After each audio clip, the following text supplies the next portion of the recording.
Allora, per chi non mi conosce, io sono Walter Bernardi, sono qua di Varmo, di Roveredo, e il mio compito di questa sera è solo fare una breve introduzione ai lavori, e poi saremo coordinati dal direttore del Messaggero Veneto, che già da subito inizio con i ringraziamenti perché ha accettato questo invito, perché è un argomento che in questi ultimi mesi riguarda un po' tutto il Friuli, e quindi il direttore di una testata importante come Messaggero, siamo tutti ben felici di averlo tra di noi un po' a relazionare e a far svolgere i lavori nel modo più opportuno.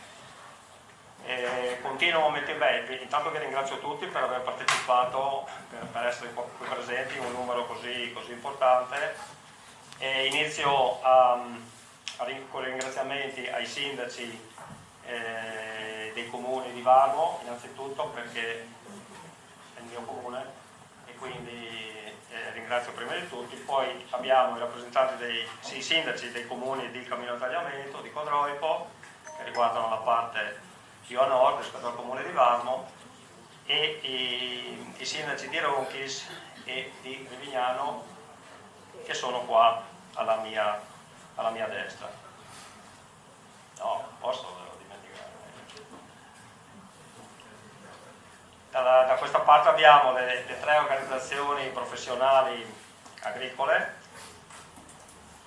che poi avranno anche loro da dire ovviamente la sua. Abbiamo poi, che non è messo nell'invito, il dottor Gianluigi Dorlandi in veste diversa, perché conosce il mondo dell'agricoltura, perché ha fatto anche qualche mandato di assessore nei decenni scorsi, coprendo l'agricoltura e anche l'ambiente, e quindi abbiamo ritenuto di invitarlo alla serata. E poi per ultima lascio l'assessore regionale alle infrastrutture, Cristina Mirante, che ringrazio doppiamente perché ha subito accolto l'invito, perché ritiene, ed è per questo che ci troviamo, opportuno che questi argomenti vadano affrontati con il confronto e sentendo tutti i presenti sul territorio.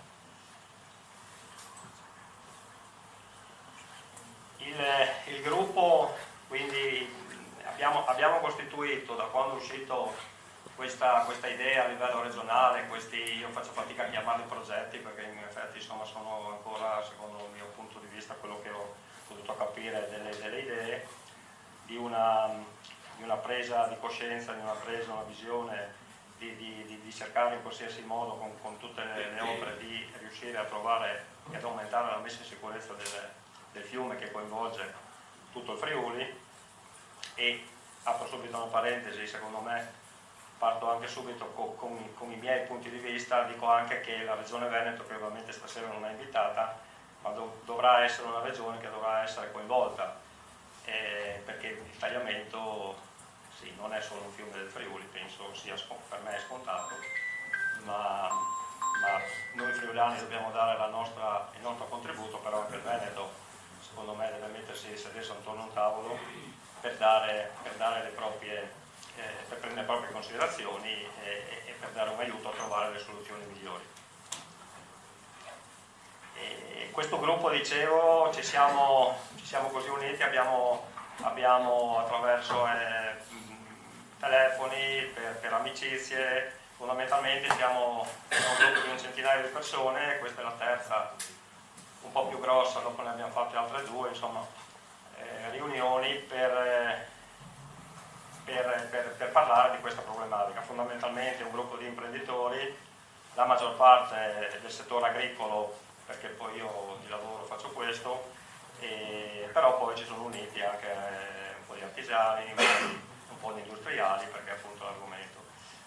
Abbiamo fatto appunto diverse riunioni, e questa di questa sera è nata ai primi di novembre, quindi quasi un mese fa è nata l'idea, e come ho detto prima ti chiamo per nome visto che qua siamo penso tutti tra amici, quindi rispetto per le istituzioni c'è, ma questo non mi permette di... E Cristina ha accettato, come dicevo prima, questo incontro, e quindi abbiamo deciso di farlo allargato. Voglio chiarire subito perché poi dopo partiti gli inviti, qualcuno, le critiche ci stanno, non è nessun problema. Questo dibattito deve essere qualcosa di pacato, deve essere qualcosa di tranquillo, perché abbiamo bisogno, penso tutti, per primi dobbiamo trasmettere ai nostri amministratori regionali un qualcosa di positivo, quindi idee, problematiche, criticità, e non abbiamo bisogno di mettere nessuno uno contro l'altro. Non è nel mio, penso lo stile di nessuno presente in questa sala, perché il tagliamento deve unire, non deve dividere. Questo ci tenevo a dirlo, perché poi nel percorso sinceramente da friulano non mi è piaciuto tanto qualche espressione, e quindi questo lo dico subito. Perché abbiamo pensato di invitare, a parte il nostro sindaco ovviamente, e i sindaci delle zone vicine? Perché sono, a nostro avviso, interessate più da vicino rispetto a altre zone. Quindi stasera l'argomento saranno le casse, le previste, le menzionate casse di espansione sul territorio di Varmo e una parte sul territorio del comune di Rontis. Quindi stasera non si parlerà di nulla di altro, perché poi ci saranno, come noi, altre zone interessate da altri progetti, dove in altri posti si parlerà tranquillamente delle loro problematiche, perché noi conosciamo bene questo territorio e, come ho detto prima, gli altri conoscono bene il loro territorio, quindi il confronto deve essere fatto tra persone che sono a conoscenza del proprio territorio. Le problematiche legate a queste idee sono molteplici, quindi all'idea delle casse di espansione a Varmo.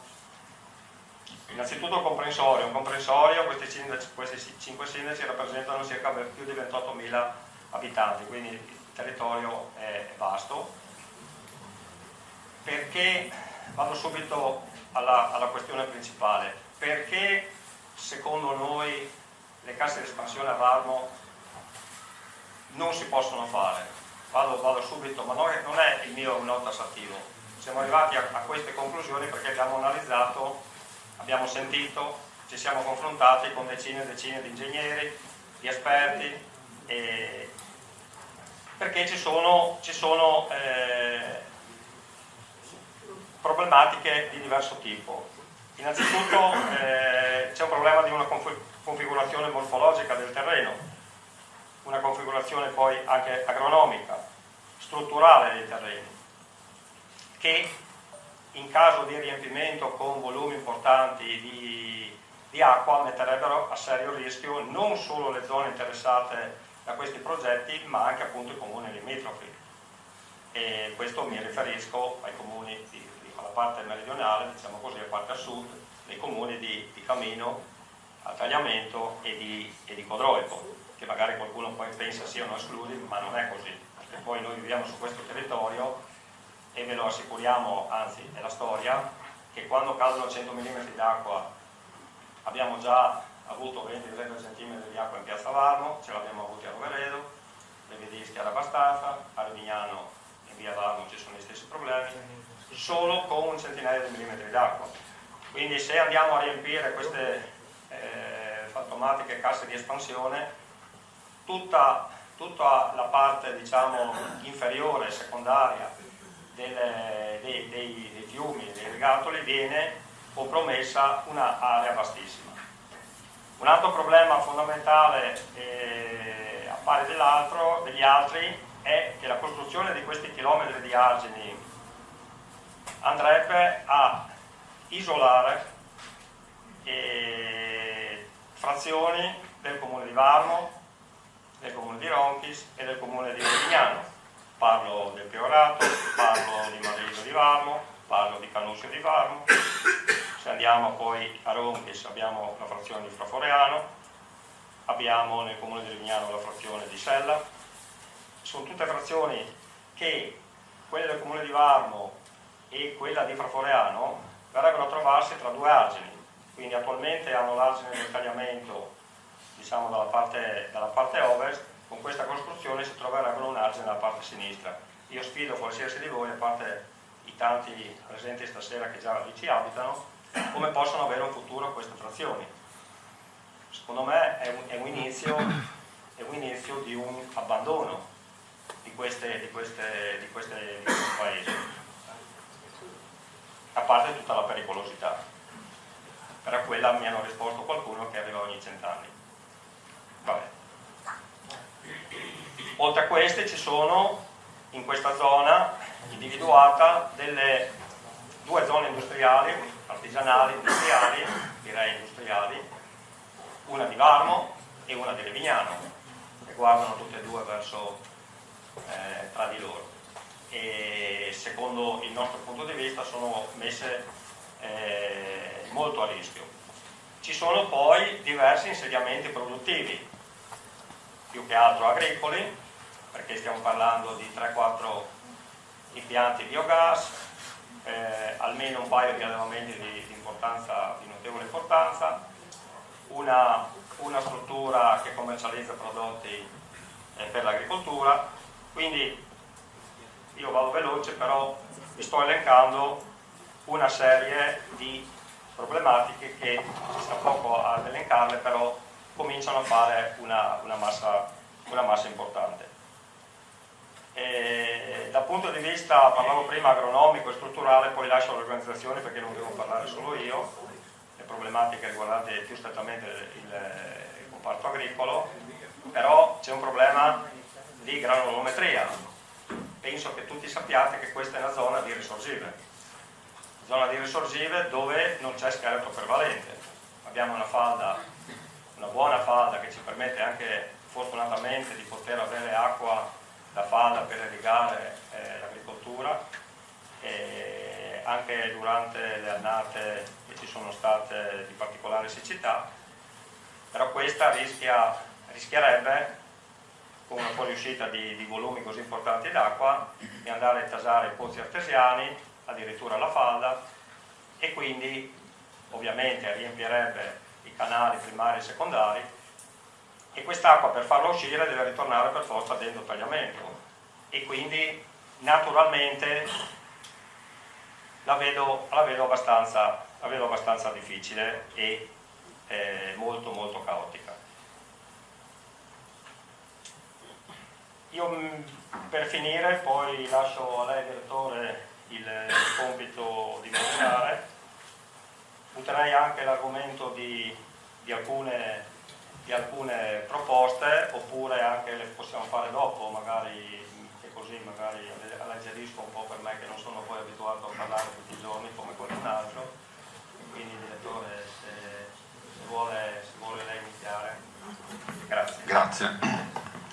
Grazie, buonasera a tutti e grazie Bernardis per l'introduzione. Devo dire che quando mi hanno coinvolto in questa serata per moderare, Assessore, stavo già notando che il tagliamento sta sicuramente vivacizzando, no? Questo tema nel nostro territorio per temi che sono stati enunciati adesso da Bernardis, ma anche perché comunque per un tema identitario molto forte, quindi al di là anche e comunque soprattutto per gli aspetti che ha sottolineato Bernardis, e ogni giorno pubblichiamo almeno uno o anche due interventi proprio su questo tema, quindi devo dire che noi abbiamo, come dire, un po' questo termometro e quindi si capisce subito che insomma è un tema molto molto sentito.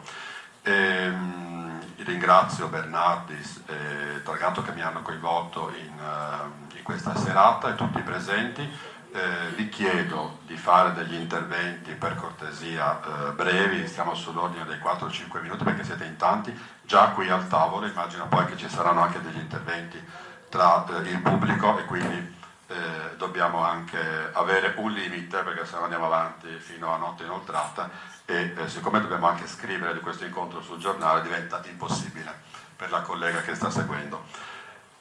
E allora comincerei a fare il giro un po' di questo tavolo dal sindaco di Varmo.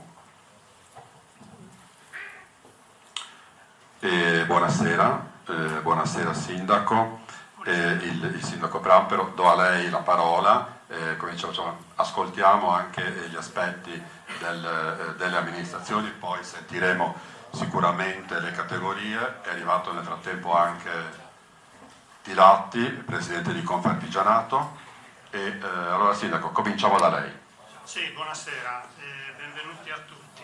Allora, molti dei temi trattati da Bernardi sono gli stessi che abbiamo evidenziato alla Regione questa primavera, elencando appunto in maniera molto sintetica quelli che sono elementi di criticità che noi abbiamo rilevato su questo progetto. Non nego che il tema più forte, secondo me, è quello del mancato coinvolgimento iniziale dei portatori di interessi, quindi dei comuni, degli enti coinvolti lungo l'asta del tagliamento, perché di fatto quello che sono state poi le scelte che sono state prese ci sono state comunicate a novembre in una riunione a Udine. A fine anno è stata adottata quella che era la modifica del piano generale del rischio alluvionale, dopodiché sono partiti gli incontri sul territorio, quindi non c'è stato margine di trattativa, non c'è stato nessun dialogo con le amministrazioni locali, è stato solo comunicato quello che era l'esito di un lavoro fatto dall'autorità di bacino con le due regioni interessate. A questo è mancato quindi anche quello che era una valutazione di quello che erano alternative progettuali a quelli che sono gli interventi che sono elencati dentro il piano approvato.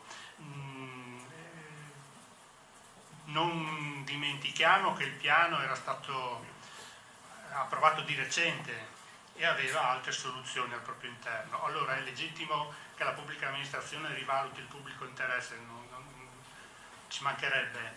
Chiaro che però è mancato quello che è un percorso che ha portato alla scelta di queste soluzioni rispetto ad altre, perché né negli atti del piano generale adottato dall'autorità di bacino né poi negli atti della regione si ritrova quello che è un percorso logico che ha portato ad escludere alcune soluzioni a favore di altre.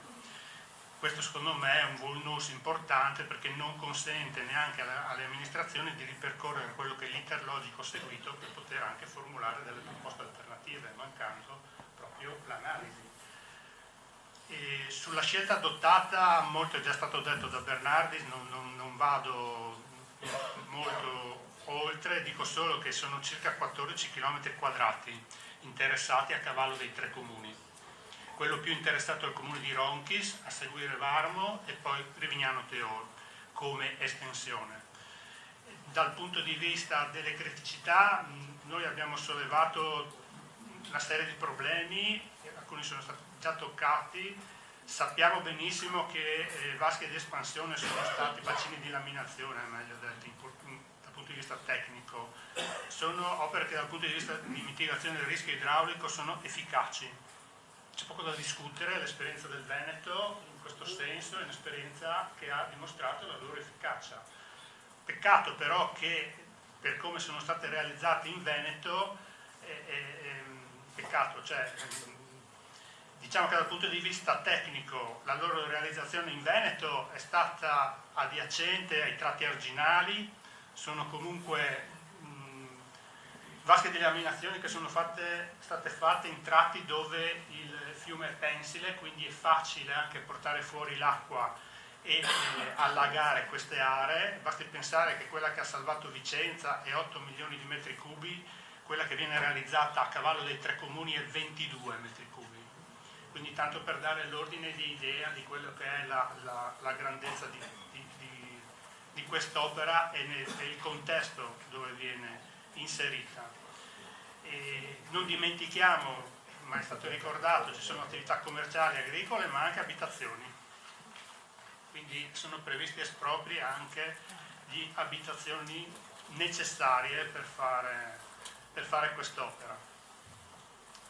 C'è un altro aspetto da non sottovalutare, che nel perimetro che è stato ricompreso c'è anche viabilità di interesse regionale. C'è anche la strada provinciale numero 7 bis di Latisana, che è quella che abitualmente viene percorsa dal flusso turistico che deve raggiungere le nostre località balneari. Quindi non si capisce come potrebbe essere compatibile quest'opera con questo tipo di viabilità di interesse. È già stato detto in tutte le sedi che quest'opera è sinergica a quella di Dignano. È chiaro però che dal punto di vista di funzionalità, qualora venisse realizzata, in assenza di opere a valle, che sono peraltro previste, perché ci sono previste tutta una serie di opere nel basso corso, diaframmature, interventi su quelli che sono i ponti, non ultimo quello della strada statale 14, senza tutta la realizzazione di queste opere comunque l'abitato della Pisana non sarebbe pienamente in sicurezza. E questo è un dato di fatto, perché tutto il sistema si regge sulla esecuzione di tutte le opere da monte a valle. Già oggi, e lo abbiamo sperimentato con l'ultima piena di ottobre dell'anno scorso, c'era stato un transito di circa 2400 m3 ed eravamo tutti sulle spine. Quindi figuriamoci, la Tisana ne devono transitare 3600. Dove voglio arrivare? Qualora anche fosse realizzata l'opera a Varmo, questa non entrerà in funzione nei primi periodi solo per portate di piena superiore a 3500 m3, entrerà in funzione più spesso. Questo perché la salvaguardia dell'abitato della Tisana prescinde da quelli che sono i dati di progetto, fino a che non viene e San Michele, perché fino a che non vengono fatte completamente le opere la sicurezza della Tisana è parziale. Dove voglio arrivare? Voglio arrivare al fatto che non è che gestisca solo le piene centenari o trentennali, che dir si voglia, di fatto 1-2 volte all'anno l'area verrà allagata, tutta, in parte, parzialmente, perché va assicurato quello che è la salvaguardia della vita umana. Cioè, questo è il dato di fatto, è inutile che ci nascondiamo dietro un dito. Questo cosa significa? Significa che quelle aree lì hanno uno stravolgimento sostanziale, non sono più aree produttive agricole, ma sono aree di fatto del tagliamento e come tali soggetti a tutti quelli che sono gli equilibri del tagliamento. Questo cosa significa? Limi depositati, impossibilità di mantenere un regime idraulico superficiale accettabile, necessità di riconvertire l'uso di queste aree, perché difficilmente potranno essere mantenute fin tanto che non verrà fatto tutto l'intervento fino compreso i diaframmi della Tisana all'uso agricolo attuale, e questo è poco ma sicuro.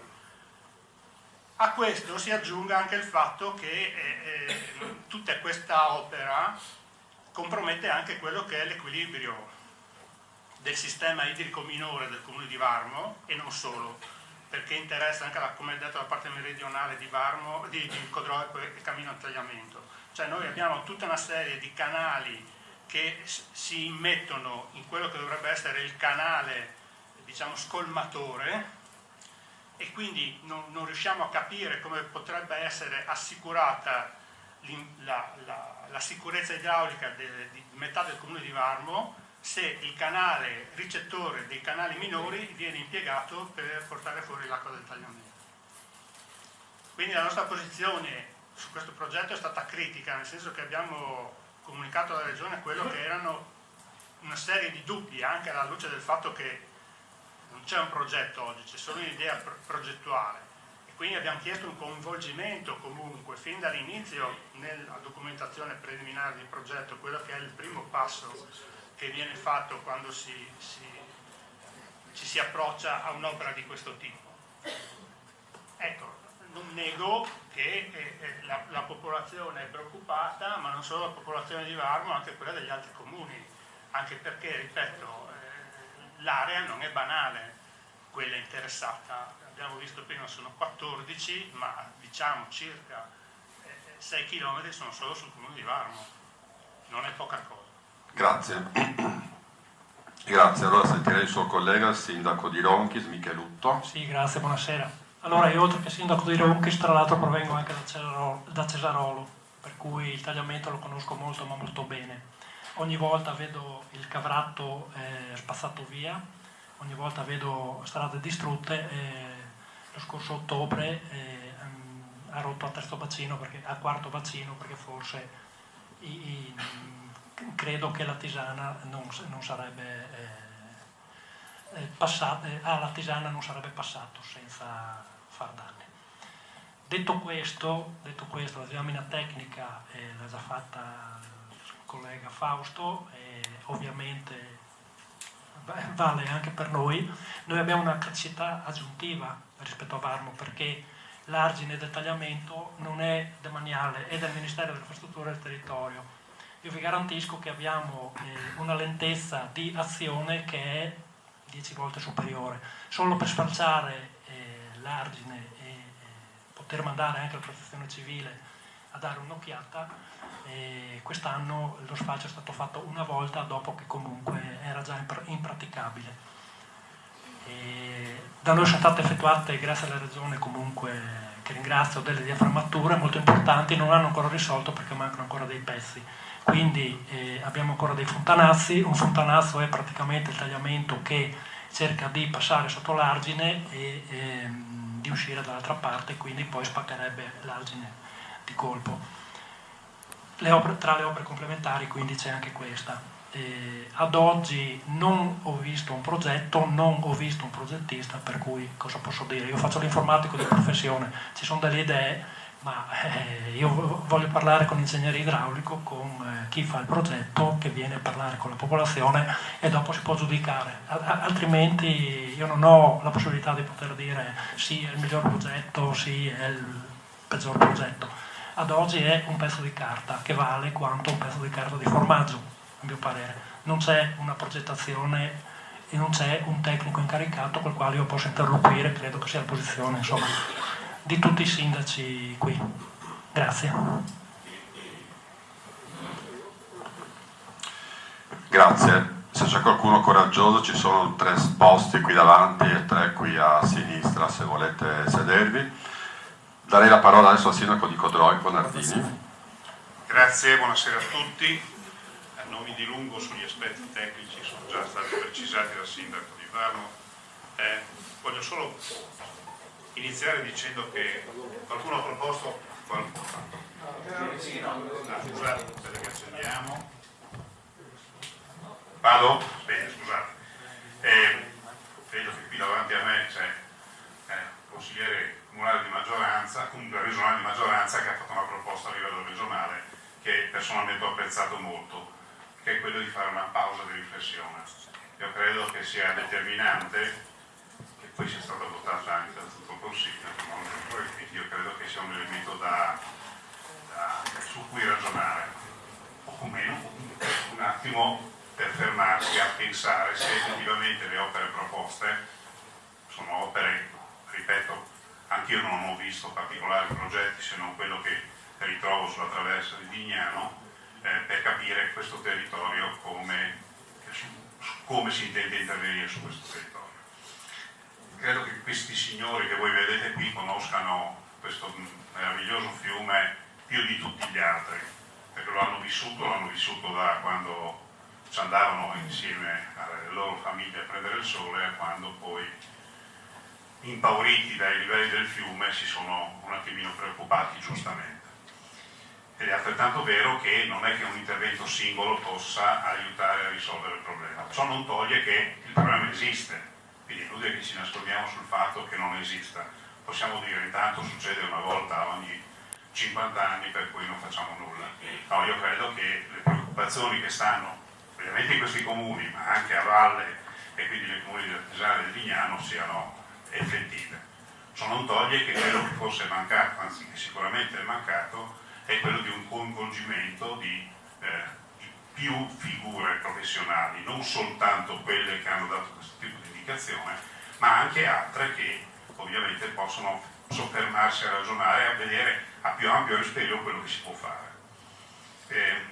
Per cui io mi auguro che la Regione porti avanti questa riflessione, magari ci sia anche un confronto con più tecnici, come è stato credo anche proposto. Io certamente non sono un tecnico e non sono nelle condizioni di dire qual è la soluzione migliore, credo soltanto che questo territorio vada salvaguardato e soprattutto vada salvaguardate quelle aree che sono aree produttive, non solo dal punto di vista agricolo ma anche dal punto di vista artigianale, oltre per la sicurezza dei cittadini. Quindi l'auspicio è da parte nostra quello che ci si fermi un attimo. Abbiamo aspettato tanto, non credo che soffermarci ancora un po' cambi la vita, quindi potrebbe cambiarla invece quello di fermarsi e riflettere tutti assieme. Grazie. Grazie Nardini, ricordo che proprio il Consiglio regionale qualche settimana scorsa ha votato, come ricordava Nardini, la proposta del consigliere regionale che è qui presente ormai, accanto a lui c'è un'altra consigliere regionale Maddalena Spagnolo e c'è anche il consigliere regionale Massimiliano Pozzo, quindi insomma il consigliere regionale ben rappresentato, no? un po' tutte le aree. Ecco, allora adesso diamo la parola al sindaco di Camino, Capelli. Sindaco, anche lei per capire se condivide le preoccupazioni anche così di un mancato coinvolgimento, come è stato sottolineato all'inizio dal sindaco di Varno.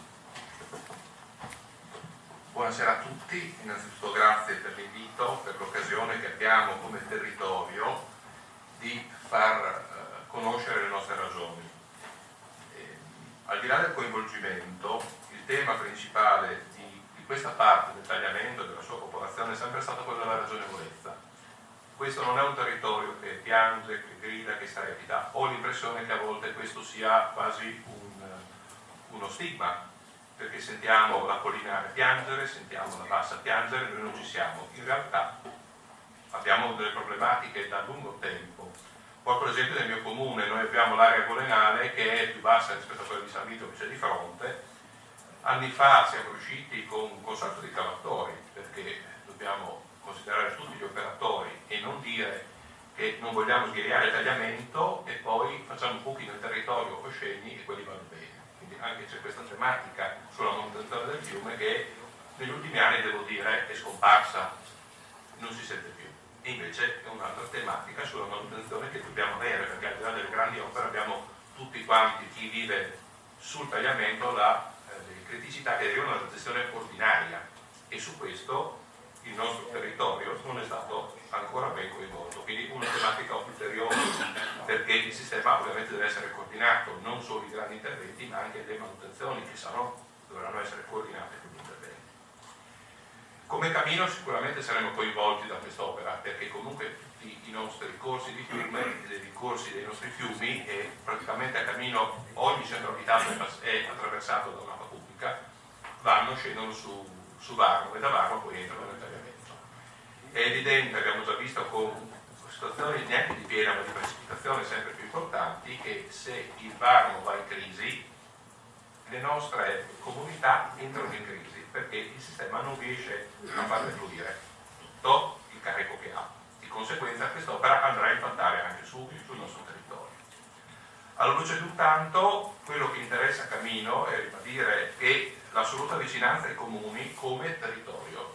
Abbiamo la necessità che la Regione ascolti anche le nostre esigenze. Questo è l'aspetto principale che come Camino vogliamo portare.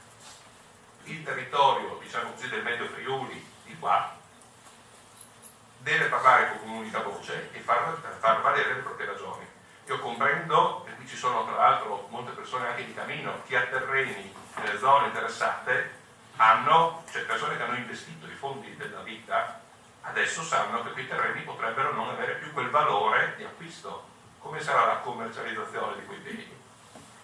Questo tema non l'ho sentito, ma stiamo parlando della vita delle persone, degli investimenti delle persone. Quali sono le compensazioni?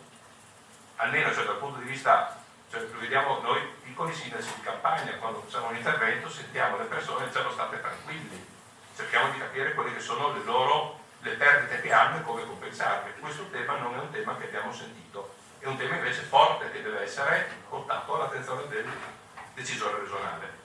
Questo non è per dire un semplice no, questo non è nelle ragioni di questo intervento, nel senso che noi portiamo le ragioni del nostro territorio, non quelle della Collinare, non quelle della Bassa, non perché siamo egoisti, ma perché siamo sindaci, espressione della nostra gente, e quindi quello che vogliamo dire con forza al decisore regionale, che dovrà contemperare gli interessi di tutte le parti del fiume, per cui a un certo punto non ci sia neanche, diciamo, l'ombra di avere qualcuno di serie A, di serie B, di serie C, ma siamo tutti sullo stesso piano, compensati come la politica regionale deciderà.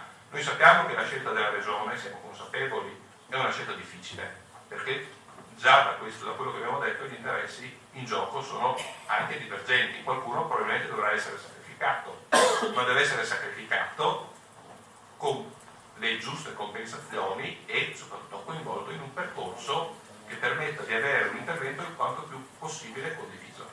Poi saranno i tecnici, io non sono un tecnico, non ho la più pallida idea di quello che sia la bontà dell'intervento, ma so che per quel famoso intervento di Camino la difesa suolo diceva che a Camino c'era un problema idraulico, l'ARPA diceva che non c'era un problema idraulico. La regione, in sue due componenti, diceva due cose alla valutazione dei medesimi fatti radicalmente diverse.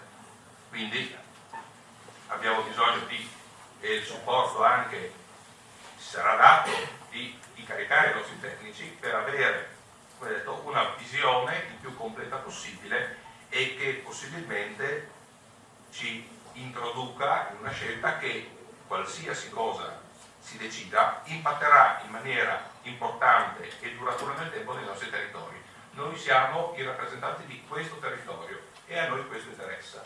È bene che la Regione lo sappia e che faccia le sue valutazioni in questi termini. Chiedeteci i sacrifici che sono dovuti, ma compensateli e coinvolgeteci. Grazie. Grazie Sindaco. Mentre vedo che Nardini sfoglia una bellissima rassegna stampa con i parti del mezzogiorno, grazie. Chiuderei la prima fase con gli amministratori dando la parola al sindaco di Livignano Teor Mattiussi. Buonasera, intanto ringrazio Bernardis perché è l'ideatore di questa serata ed è sintomatico come dalla base parte il sollevamento delle dubbi che una tale progettualità porta con sé, e quindi il primo ringraziamento è suo e poi anche naturalmente a tutti gli onorevoli ospiti che amministratori regionali e rappresentanti delle varie associazioni di categoria sono qui presenti, perché effettivamente è un problema molto molto grosso, non è solo quello del mondo agricolo con il depauperamento, l'impoverimento delle terre in caso di allagamenti, ma anche tutto il mondo artigianale, industriale.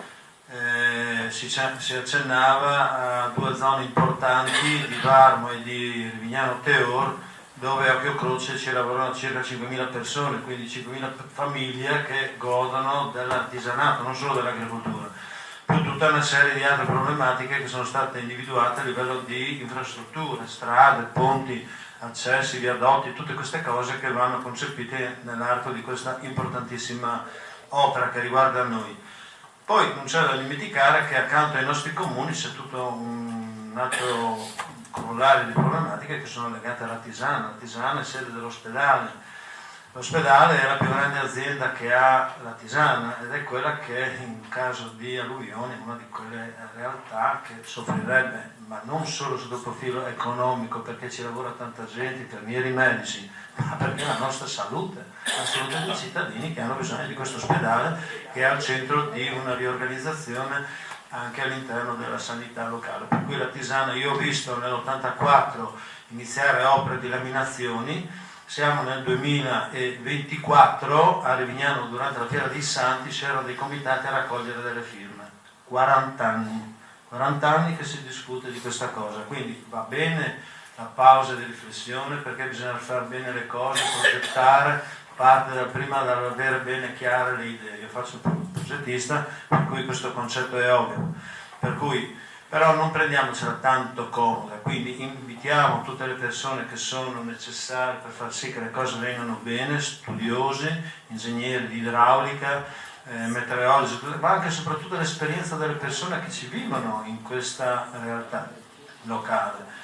Ricordiamoci che noi abbiamo anche il fiume Stella è un fiume di risorgire. Quando il fiume Tagliamento si alza, chi è che va in sofferenza sono tutto quel reticolo di fiumi, fiumiciattoli, canali, rogge che dalla strada cosiddetta ferrata sfoggiano e arrivano verso la Stella e poi vanno verso la laguna.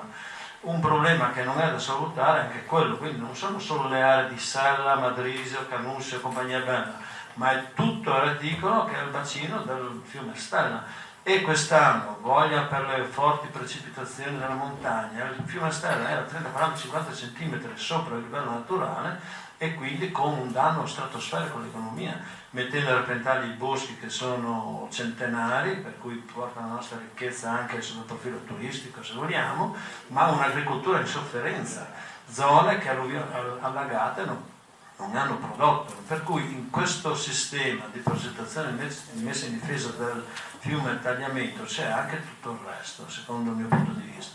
Per cui il grido di dolore sollevato dai miei collaboratori, dai miei sindaci,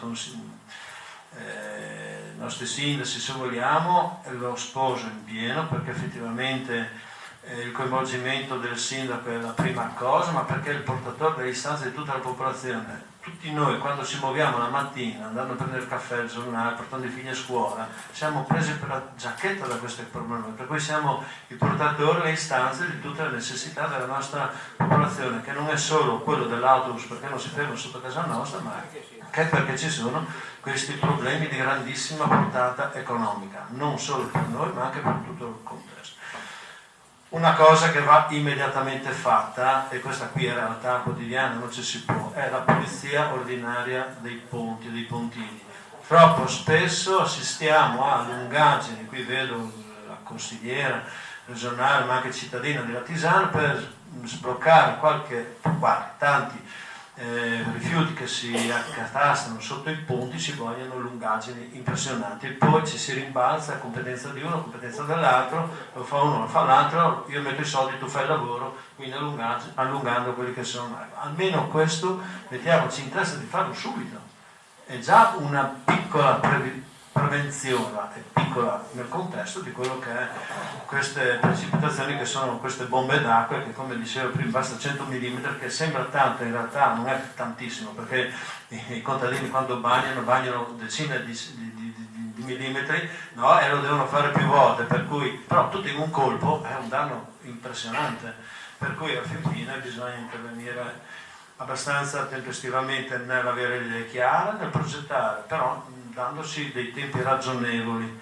prendere dei punti di pausa e di riflessione per mettere in moto un meccanismo, non per lasciarlo lì, coinvolgere e poi con tutta l'esperienza che la gente nei nostri paesi porta con sé. Abbiamo visto di come un fiume, un canale quando va in sofferenza cosa produce, ma io non so se gli ingegneri che hanno studiato sanno tutte queste cose, immagino, spero, mi auguro di sì, perché l'esperienza della gente che ci abita sul territorio è fondamentale, perché sa le dinamiche, sa come è fatta la coreografia e l'orografia dei territori.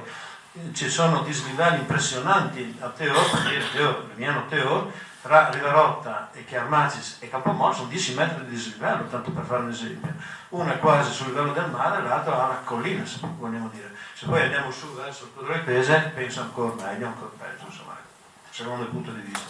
Per cui quello che chiedo è iniziare subito a fare manutenzione immediatamente, poi incominciare a raccogliere tutta quella serie di informazioni che spero, mi auguro, in 40 anni siano state fatte, perché mi ricordo che quando sono iniziati i lavori di diamafrattura del fiume Tagliamento si spendevano qualcosa come 50-60 miliardi delle vecchie lire, adesso potrebbero essere miliardi degli euro di oggi a distanza di 40 anni, per cui si sono già investiti dei soldi, però sperando che questo sia un'opera funzionale a se stessa, non che sia fine a se stessa, perché sennò si rischia effettivamente di buttar via soldi. Poi sposo completamente le osservazioni dei colleghi che non dobbiamo fare la guerra, perché insomma dobbiamo ragionare giustamente si dice dal basso verso l'alto, in questo caso dall'alto verso il basso, perché il tagliamento inizia in montagna e va verso la base, ma purtroppo man mano che scende i problemi si allargano, si aumentano, diventano più importanti quando si arriva verso le foci, per cui il dato di fatto che Lignano Cesarolo, perché Alcavrato e via dicendo, venendo sempre più su, sono quelle terre che hanno più grande sofferenza, perché quando arrivano giù non arrivano giù millimetri, milioni di metri cubi, quindi è molto importante che si agisca anche abbastanza tempestivamente, perché è vero che la portata di questi eventi è, come ho sentito dire, a 100 anni, però la tisana al primo alluvione il 4 settembre del 65, i 100 anni dovevano arrivare nel 2065, invece sono arrivati nel 1966 novembre, un anno e un mese dopo. Ecco, mi fermo qua, ringrazio comunque di nuovo Walter per aver organizzato questo importante incontro, perché vede coinvolta tutta la nostra gente e soprattutto i nostri amministratori che abbiamo in regione, che sono stati votati per il bene della collettività, delle nostre collettività. Grazie. Passiamo adesso ad ascoltare le categorie, ma Dilatti, cominciamo da lei per capire. L'ultimo Dilatto è il primo a prendere la parola, per capire quali sono le preoccupazioni dei suoi associati. Intanto grazie per l'invito, chiedo scusa per essere arrivato in ritardo, ma ho avuto l'opportunità, l'occasione di ascoltare il pensiero del sindaco e credo che da questa riunione vado via meno preoccupato di un'altra riunione che ho fatto sul tema analogo in altre parti del territorio. La consapevolezza dei sindaci che sono sì preoccupati per il loro territorio, ma capiscono che un fiume non si gestisce per tratti. C'è un fiume fatto dalla foce fino alla fonte e alcune considerazioni poi dobbiamo capire da dove partiamo. Però è vero, ho sentito il sindaco di Rivignano Teo che ha detto 1965, un anno dopo è tornata. Qui noi abbiamo gli studi idraulici, premetto che non ho nessuna competenza tecnica, nessuna voglia di insegnare niente a nessuno, ma è frutto un po' anche di quella che è stata la mia precedente esperienza amministrativa, prima di rappresentare degli interessi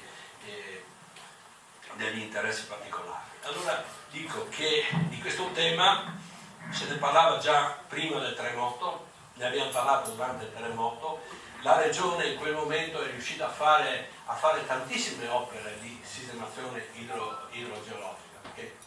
C'è qui con me Filippo, nel nostro paese, che era uno dei colpito dal terremoto, ma gli amministratori di allora dissero prima sistemiamo i due torrenti e in base a quello poi rimettiamo a posto i paesi colpiti e ci disegniamo il nostro sviluppo. Allora è chiaro che la tutela, la prima va alle persone, la seconda alle persone e all'ambiente, perché ambiente e persone sono due combinati di cui non si può fare a meno di prescindere. Poi certo alle attività produttive. Però io credo che questo non dobbiamo farne una battaglia che il fiume sacro alla patria. Dobbiamo tutti assieme ragionare che cosa dobbiamo fare, perché dove c'è acqua c'è vita, ma solo se l'acqua non viene regimentata crea dei problemi. Ora ho capito che se partiamo da sud, Varno, questa zona sta pagando il conto, ma se andiamo dietro a quelli che parlano solo, cioè vedono il fiume come una cosa che non si può toccare, quelli che hanno inventato questa famosa, che l'ho letta e riletta la direttiva europea, che nei prossimi 25 anni, perché ricordo bene i temi perché è sempre 25, bisogna rinaturalizzare il 25% dei 25.000 km di fiumi che ci sono in Europa. Da una simulazione fatta da uno studio da informatici, sapete qual è il risultato? La Tisana, Ronchis e tutti quei paesi sono distrutti se liberiamo di questa politica. Allora io dico, l'ambiente e l'acqua anche per il mondo dell'agricoltura sta diventando è un problema che si può trasformare in necessità. Tutta questa acqua riusciamo a rallentare la cosa che non faccia danni. Per fare questo io stasera vado via qui, non ho niente da insegnare perché non ho delle nozioni di carattere idraulico, quindi non voglio fare queste cose. Però i fiumi, a me hanno insegnato, i fiumi, i corsi d'acqua hanno bisogno sì di opere di sistemazione idrogeologica, ma di quella che è la causa più elementare, che è la manutenzione ordinaria, che è un tema che io, quando ho fatto l'amministratore comunale nel 1975, il piano, il cronoprogramma delle opere prevedeva anche nel piano economico una quota parte di manutenzione ordinaria, cosa sparita nel tempo, perché sembra che tutto questo. Poi c'è il tema sì delle competenze, perché proprio c'è, qual è? Chi è che si ha detto che c'è competenza del Ministero delle Infrastrutture? Non solo. Quindi, allora, in questo contesto, siccome il tagliamento non è che sia uno sconosciuto, abbiamo studi, abbiamo storia, è uno dei 4 fiumi trattati più a fondo da Venezia in poi. Oggi, dico, i sindaci che stanno a destra o a sinistra, dipende da dove guardi la fonte, no, la sorgente, e noi mettono assieme, ragionano, poi chiaramente quando dovrai scegliere la priorità del cronoprogramma, facciamo prima sotto o sopra, quello sarà un tema difficile da sé, però quanto costa il non fare? Ho sentito da tutti voi che c'è una necessità di fare, ci sarà bisogno di una pausa di riflessione, ma non abbiamo bisogno di quelli che vengono da fuori Europa, di questi grandi studi che vengono qui a insegnarci. C'è l'esperienza, ci sono gli analisi, cioè lo studio ingegnere sulle piene centenali d'Orlando sono frutto dell'esperienza locale, degli analisi che c'erano, che ogni comune o diciamo parrocchia scriveva cosa succedeva quando c'era un temporale. Basta, prendiamoci gli studi del magistrato delle acque, assieme costruiamo un percorso. Però è ora di finirla, di dire comitati pro, contro. In un posto mi hanno detto abbiamo metà e metà, adesso faremo anche il comitato del FOS. No? Allora dico, partendo che l'ambiente deve essere tutelato, le persone, chiaramente le attività produttive, perché non possiamo far pagare il conto alle attività produttive, ma questo si fa se c'è una progettualità condivisa dai sindaci, quindi assieme con la regione, perché penso che i decisori regionali non abbiano nessun interesse a mettersi contro la popolazione, hanno la necessità di tutelarvi voi, perché se viene un'alluvione, a chi arriva il primo avviso di garanzia? Al sindaco, no? Perché qualche colpa il sindaco le ha.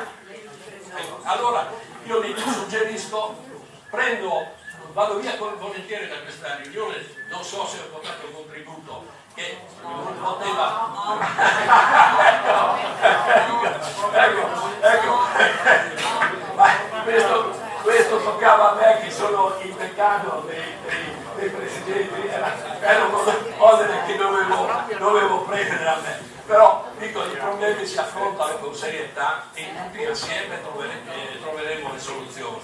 Con quelli che sono no a prescindere non si va da nessuna parte. Bisogna avere il coraggio e la determinazione e l'umiltà di affrontare questi problemi tutti assieme nell'interesse reciproco. Ricordatevi che l'acqua è vita se non diventa un problema. E questa è la posizione nostra, che è quella di proprio prendo atto di quello che hanno detto i sindaci e vi auguro. Nel nostro paese, quando hanno fatto questa cosa, c'era il 50% contro. Fate le opere, messa a tacere l'acqua che non esce, che non ci sono più problemi, nessuno parla più, si sono dimenticati del l'acqua. Ecco. Ma non ha i problemi del tagliamento, certo sono pure.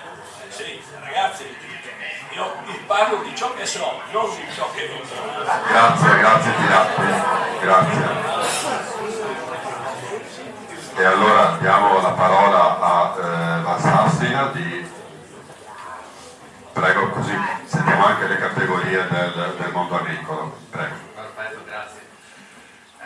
Anch'io, come molti hanno anticipato, non ho competenze in merito, non sono un teologo, perciò non non mi ha detto su quello No, però che scusate, questo così è difficile poi anche sentire quello che uno dice. non mi ha detto su quello che è la bontà del progetto in sé. Quello che ho potuto fare è rassicurarmi con l'assessorato dell'ambiente che venissero tutelati quello che erano le preoccupazioni degli agricoltori, e dunque quello che mi è stato detto su quello che è, diciamo, la bozza di progetto, almeno così inteso che sia, è che i terreni agricoli che vengono interessati da questa servitù di inondazione sono terreni che sono già considerati ad elevato rischio, e che dunque non è che si aggiungano altri terreni, e che per questi terreni sia previsto già un'indennità che poi loro mi quantificano in circa un terzo dell'indennità di un esproprio, che perciò per un terreno che teoricamente dovrebbe essere inondato una volta ogni 100 anni, o probabilmente abbiamo visto che ormai queste cose sono più spesso, ma insomma non ci aspettiamo che debba succedere ogni anno, poi la realtà ci smentirà, probabilmente potrebbe essere anche considerato congruo, ma anche questo secondo me, se è vero quello che ci dicono, che dunque nel momento in cui venga dato un via di massima a questo progetto noi entriamo in una fase di dettagliazione che comunque porterà ancora a studi piuttosto lunghi, probabilmente ci sarà tempo di approfondire questi aspetti. Per questo come posizione è difficile, come dico, dare a questo progetto. Io credo che se adesso in linea di massima siamo aperti all'idea di intervenire, e più o meno questo ci diamo come idea questo progetto, ma andremo nel dettaglio quando entreremo nello studio. Dunque dobbiamo ancora fare un passo avanti. Io sono molto preoccupato quando vedo questi interventi un po' con una difesa a priori. Io ho avuto un po' più la conoscenza, perché ho seguito quello che erano i problemi delle ALE, e ho visto che molti tendono a dare delle opinioni ancora prima di conoscere quale sia l'intervento, o anche cose che tecnicamente non hanno senso, solo per una certa difesa. Io credo che ci sarà il tempo per approfondire quelli che sono i problemi, soprattutto quelli dell'agricoltura, quali saranno veramente i terreni che saranno occupati e quali saranno le indennità. Perciò insomma io confido che ci saranno altri incontri in cui verranno approfonditi gli aspetti più tecnici. Grazie alla Sassia di Confagricoltura. Sentiamo Melchior, Codiretti.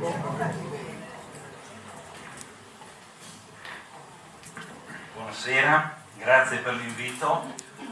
Da parte nostra siamo partiti che nemmeno un mese sapevamo di questo tipo di intervento. È partita la 4ª commissione regionale e abbiamo chiesto di poter essere presenti, perché in un primo invito nemmeno noi categorie sindacali sapevamo nulla su tutto ciò.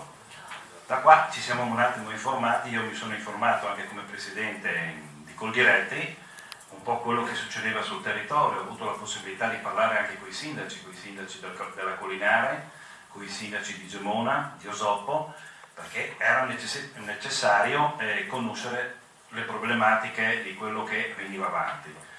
Sicuramente io non entro nel discorso del progetto della traversa di Dignano, io vengo da Coseano, per cui per me sarebbe molto più facile parlare di questo, vengo da una zona collinare, però toccando un attimino quello che sono anche i nostri territori, per me non esiste un territorio di serie A, un territorio di serie B. Come diceva Bernardis, questo è un territorio che deve essere tutelato, abbiamo delle problematiche che sono i terreni di risorgiva, i terreni che se vengono coinvolti da questo tipo di servitù sicuramente avranno dei danni non solo per un'annata agraria, ma sicuramente per più annate agrarie, per quello che riguarda questo tipo di intervento. Secondo noi, come Coldiretti, abbiamo la necessità di essere presenti nelle riunioni, abbiamo la voglia di esserci, chiediamo anche ai consiglieri, ma anche alla Regione, di essere molto più limpida in tutto questo, perché l'assessore Scocimaro sicuramente ha portato avanti un problema e ha parlato anche di responsabilità. per cui quando si parla di responsabilità poi a ricaduta cade sempre nei sindaci, perché lo Stato è facile poi a scaricare quando vengono fuori i problemi e se li devono sempre accodare i sindaci. Parlo anche un po' non solo da rappresentante, ma anche perché, visto che ho fatto anche il consigliere comunale, certe cose le ho viste e le sto continuando a vedere, perché il mio territorio lo vivo sempre a 360 gradi. Quello che mi preoccupa in tutto questo è quello di avere una visione più a lungo e più larga possibile, perché dobbiamo anche capire una cosa: allagare i terreni è molto più facile, però dobbiamo prenderci anche delle responsabilità noi agricoltori, perché quando gli agricoltori che oggi sono proprietari terrieri, chiaramente l'acqua da qualche parte, quando ce n'è troppa, da qualche parte bisogna fare in modo che noi mettiamo in sicurezza il territorio.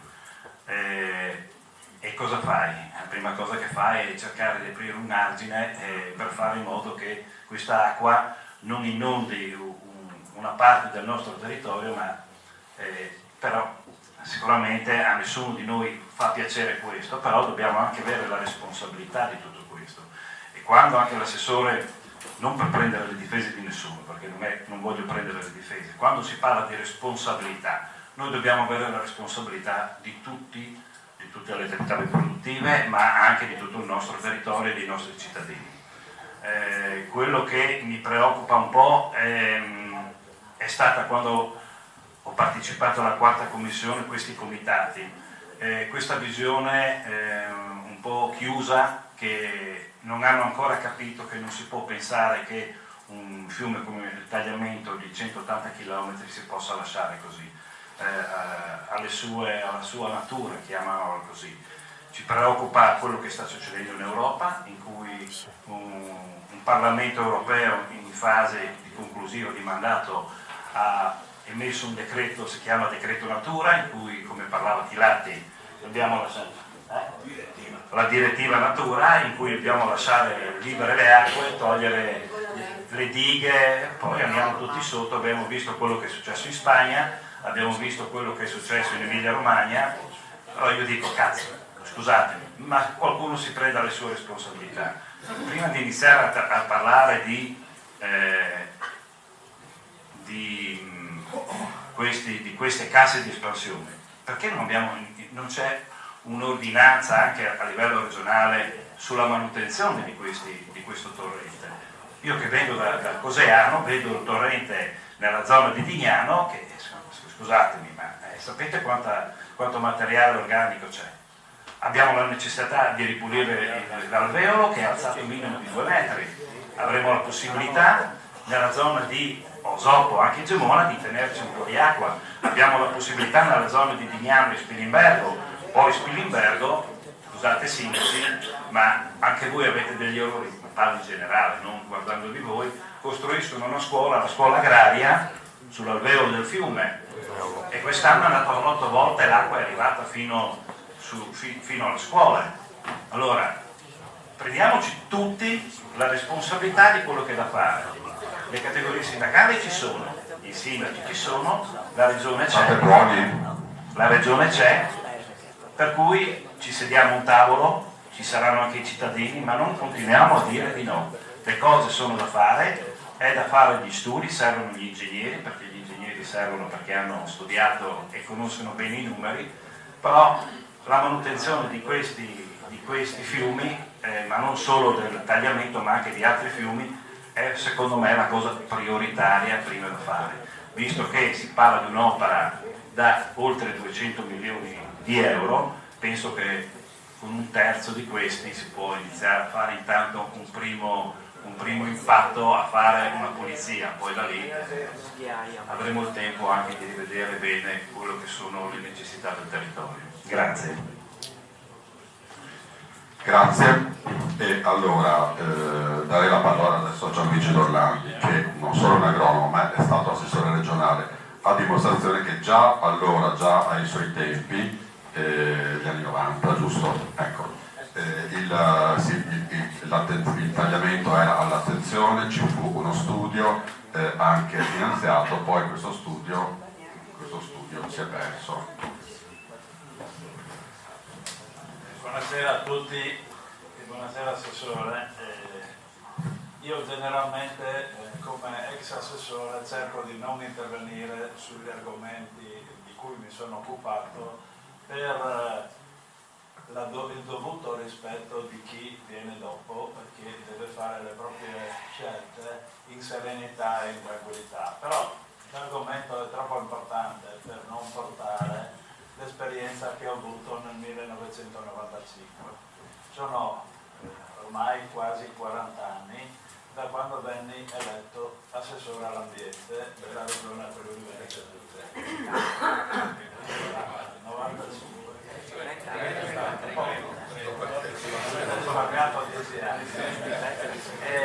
Nel 1995 venni eletto assessore all'ambiente e la prima cosa che mi arrivò sul tavolo fu proprio il tema del tagliamento, che era un tema delicatissimo, perché in quel momento la scelta della regione, quando c'era Biasutti, era la scelta di fare la traversa di Pinzano. Questa era l'opera che era considerata dalla commissione Magna Maione, che era stata la commissione che dopo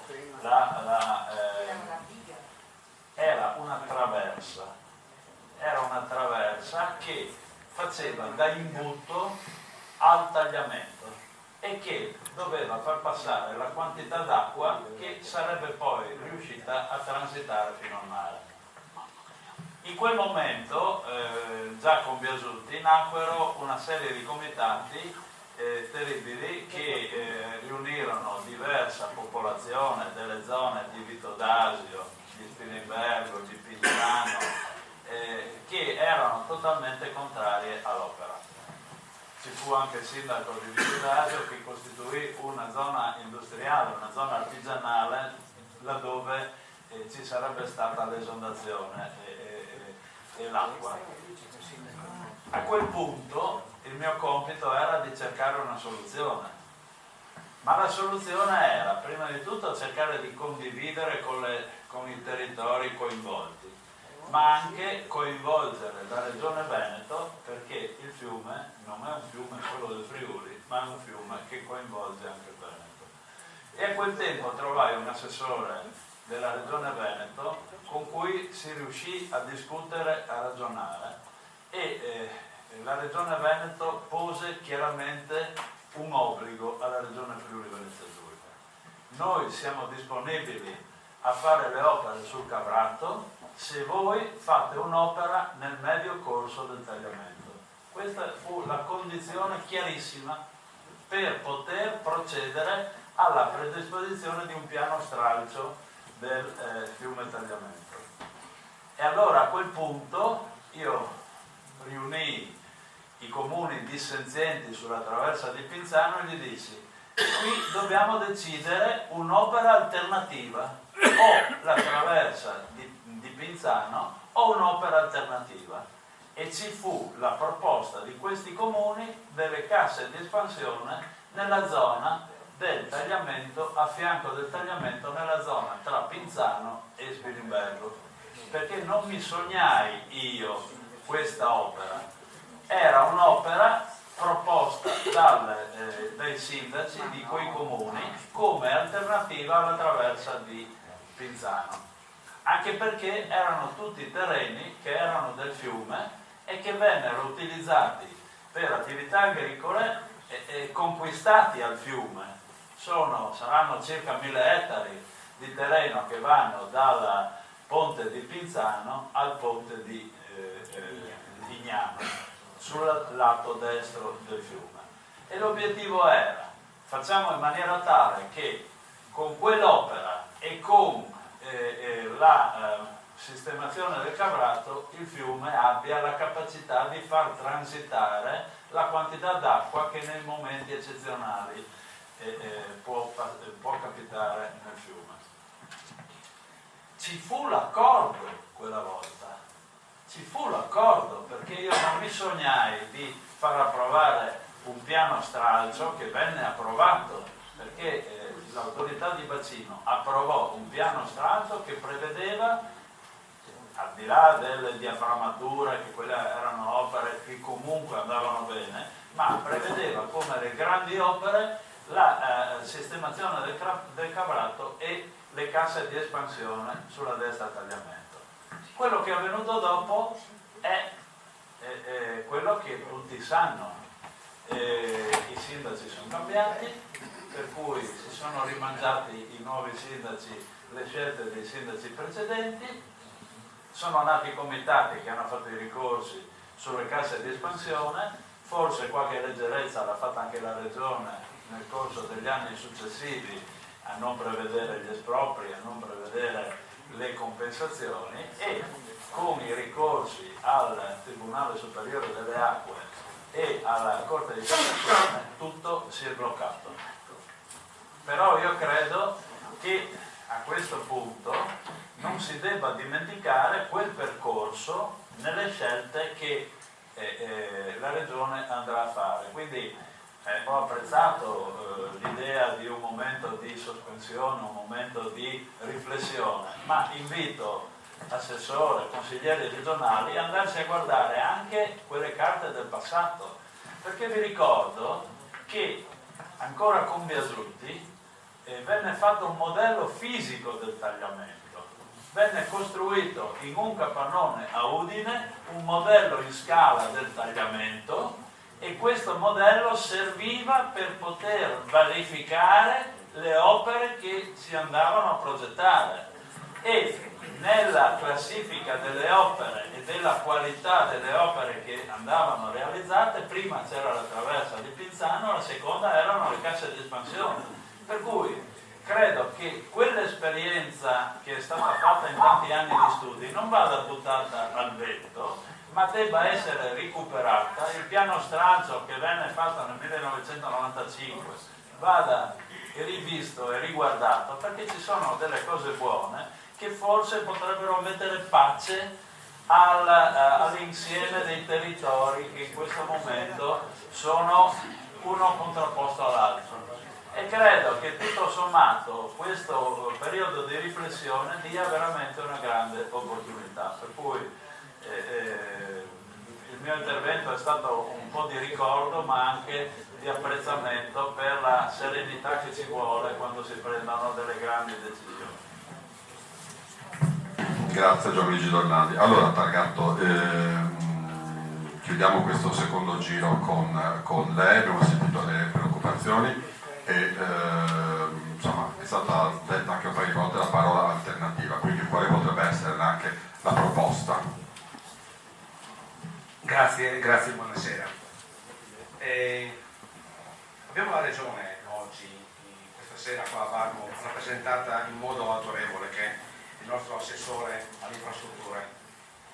Quello che in qualche modo condivisione con Walter del territorio è importante un laboratorio del tagliamento per capire come dobbiamo procedere, visto che un istituto di credito del territorio disporrà anche di un finanziamento per quello che riguarda uno studio dalle parti, sia dalla parte della politica, dalla parte di quelli che sono gli amministratori, dalla parte di categoria, da parte di tutti quanto che è l'amministrazione del territorio, e capire qual è la via giusta per non intaccare, per non stravolgere, per non distruggere quello che è stato creato dalla madre natura. Il mio intervento si chiude velocemente. Questo laboratorio serve per non metterci uno contro l'altro e per capire la via maestra, quella più giusta. Io quando ho chiesto al direttore del Messaggero Veneto di essere presente, perché c'era la necessità di questo incontro, visto anche la platea di questa sera importante. Spero che tutti voi amministratori regionali, maggioranza e minoranza o opposizione,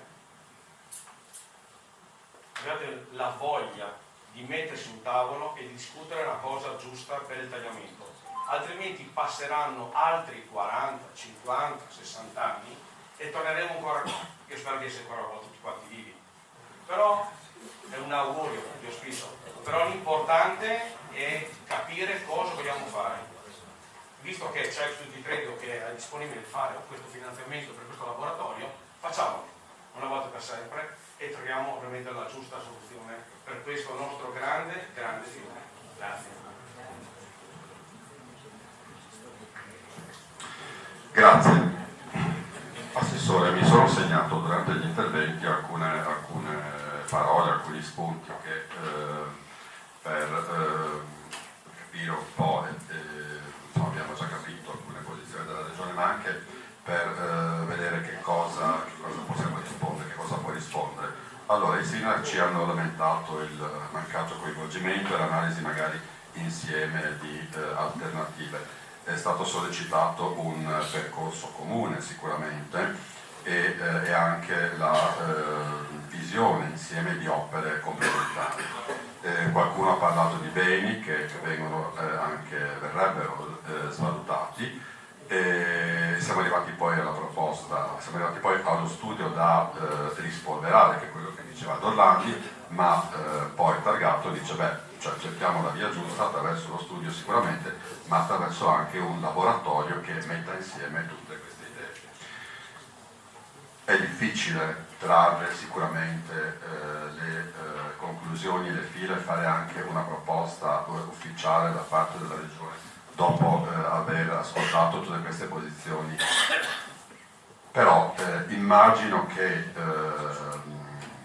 abbiate sicuramente valutato, avete sicuramente studiato il caso e quindi a questo punto, dopo aver ascoltato tutte le posizioni, chiedo a lei che cosa ancora si può fare per dare risposte a questo territorio. Grazie, intanto volevo fare il mio ringraziamento a Walter innanzitutto, ma a tutti voi che avete voluto organizzare questo incontro. Io parto con alcuni chiarimenti che secondo me sono indispensabili a fugare una serie di informazioni che forse sono passate in questi mesi, devo dire, un po' con alcune imprecisioni. Ecco, forse questo anche aiuta nel accogliere poi le proposte che derivano da questo tavolo. Io ho accolto volentieri la proposta di Walter di Valentino perché ci siamo incontrati in sede di primo incontro pubblico che abbiamo fatto sul piano di governo del territorio. Io non sono l'assessore all'ambiente, sono assessore alle infrastrutture e alla pianificazione. La pianificazione raccoglie sotto di sé tutta una serie di tematiche fondamentali che riguardano tutto il territorio, quindi dobbiamo avere uno sguardo assolutamente completo e nel caso del tagliamento chiaramente dall'inizio alla fine. Quindi ho voluto accettare questo incontro proprio per ascoltare. È stato molto interessante tutto quello che io ho ascoltato e come avete visto ho preso una serie di appunti che secondo me sono indispensabili per l'amministratore regionale per scegliere un indirizzo e poi per prendere delle decisioni. Assieme a me c'è una rappresentanza di 3 consiglieri regionali che rappresentano posizioni di maggioranza e di opposizione differenti, quindi insomma abbiamo una bella rappresentanza. Che cosa vi posso dire? Innanzitutto vi posso dire che la scelta degli interventi diciamo che sono stati declinati, raccontati anche in quegli incontri dove era presente il mio collega Scocimaro con i suoi tecnici e con l'autorità di bacino, sono stati individuati dall'autorità di bacino di Venezia. Partiamo da questo punto perché è un punto fondamentale. Il piano di governo, anzi il piano di gestione del rischio alluvionale è cambiato ed è cambiato in un momento particolarmente sfortunato. Lo dico perché ho fatto anch'io l'amministratore di un comune e il processo è iniziato durante il periodo della pandemia, quando si dovevano fare gli incontri pubblici sul territorio che non sono stati fatti ovviamente per le ragioni legate alla pandemia. Nel 2022 è uscita l'adozione del piano di gestione del rischio alluvionale, tra l'altro con un livello di definizione molto diciamo, prematuro, forse, possiamo dire questo. Lo giudico dall'esterno non avendo partecipato alla sua stesura. Nel 2023, dopo diciamo, il fatto che sono insorte tantissime amministrazioni a prescindere dal tagliamento, parlo di altri bacini, Livenza, Lisonzo, eccetera, su tutta una serie di diciamo, errori che non tenevano conto dell'esperienza di 40 anni, di 50 anni di territori. Ogni territorio ha rappresentato tramite la regione una serie di elementi perché aveva parti consistenti del proprio territorio completamente rese, per esempio, inedificabili o incoltivabili o inutilizzabili, quando in realtà da 40 anni si sapeva che quelle aree non erano assolutamente rischiose. Ecco, questo per dirvi qual è stato l'iter che è arrivato nel 2023 a identificare, per quanto concerne il tagliamento, le opere, diciamo, in maniera diciamo, non progettuale, ma una serie di elementi che hanno escluso la famosa traversa di Pinzano e hanno introdotto due opere alternative che sono state proposte in questo documento dell'autorità di bacino come la traversa laminante di Dignano e le casse di espansione, diciamo, di Varmo, di questo territorio in realtà, perché sono molto più ampie del solo comune di Varmo, andando a cambiare poi sulla parte che fa riferimento alla Tisana e al cosiddetto Cavratto, anche in quel caso fare delle modifiche, eliminando e togliendo una consistente parte in carico al Veneto. Questo, diciamo, per fare un po' di storia. Tutto questo non è un progetto, ecco, questo mi preme dirlo, è un documento che di piano, una pianificazione che l'autorità a livello di Venezia, quindi a livello in questo caso più ampio della regione Friuli Venezia Giulia, ha fatto. Cosa ha fatto fino adesso la regione? Così arriviamo a questo territorio di cui, come dire, credo che questa sera parliamo prevalentemente di questo, il progetto generale non lo attraversiamo in questo momento.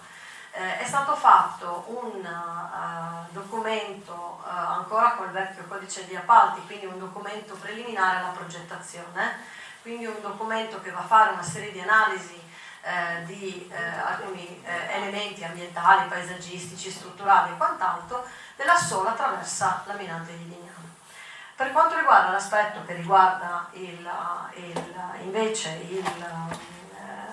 l'area, diciamo, di allagamento controllato che riguarda questo territorio, è ancora solamente nella pianificazione dell'autorità di bacino. Questo per dirvi che cosa? Che la fase di partecipazione riguardo a quelle che possono essere soluzioni alternative, compensative, è ancora assolutamente aperta, proprio perché la Regione, l'unico documento che ha fatto in questo momento riguardo a un'attività preliminare alla progettazione che serve a conferire un incarico. Molti di voi hanno detto voglio parlare con il professionista ancora non è stato incaricato, è oggetto di una gara europea molto complessa che troverà poi un'indicazione di un nominativo. Tutto questo, al di là del contenuto della mozione che ha voluto creare un'apertura ancora più grande di ascolto dei territori, chiedendo che cosa? Di coinvolgere i territori affinché identifichino dei professionisti che li rappresentino per poter discutere con l'autorità di bacino, proprio perché il progetto, cioè l'idea progettuale della grande vasca di laminazione, della cassa di espansione, è contenuta lì dentro e se bisogna cambiarla con l'autorità di bacino, altrimenti la Regione non ha potere da questo punto di vista di modificare direttamente quell'intervento. Può essere chiaramente un soggetto a supporto per identificarlo. Scusate, lasciate parlare per cortesia che non si sente bene neanche qui. Grazie a lei, grazie mille. Ecco, quindi in questo momento sicuramente l'idea di promuovere un insieme, diciamo, di soggetti che rappresentano i comuni, che rappresentano le categorie e che possano dar voce attraverso un professionista, un gruppo di professionisti che si interfaccia insieme alla regione con l'autorità di bacino per trattare questa porzione chiaramente di intervento, è sicuramente il momento giusto per farlo. Ecco, questo ci tengo a dirlo, ma proprio all'interno di una procedura che è quella dei lavori pubblici e della pianificazione. Aggiungo alcune altre considerazioni di tipo generale. Il problema della manutenzione.